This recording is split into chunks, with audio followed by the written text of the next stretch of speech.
Praise the Lord. Shalom. I am here in Washington DC. పరిచర్య కోసము మరి ఇక్కడికి రావటం జరిగింది. దేవుని దయ వల్ల చాలా అద్భుతంగా ప్రయాణం జరిగింది. క్షేమంగా ఇక్కడ చేరుకున్నాను. And this is where I'm staying. The family నన్ను హోస్ట్ చేస్తున్న వాళ్ళు ఇక్కడ. And this is the area in DC. చాలా బ్యూటిఫుల్ నేబర్హుడ్. నిజంగా చాలా అద్భుతంగా ఉన్నది ఇక్కడ. నేబర్హుడ్ అంతా చాలా చాలా చాలా బాగుంది. I thank God for giving me this privilege.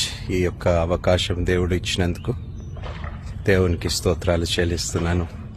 And continue to pray church and all my brothers in Christ, sisters in Christ. దయచేసి ప్రయాణం బాగా జరగాలి. ఈరోజు స్టార్ట్ అయితే మీటింగు వరుసగా 15 సిటీస్ కవర్ చేసుకుంటూ all over the United states వెళ్తున్నాను. So non stop rest లేకుండా ఎవ్రీడే ట్రావెల్ చేస్తున్నాను. So please keep it in prayers.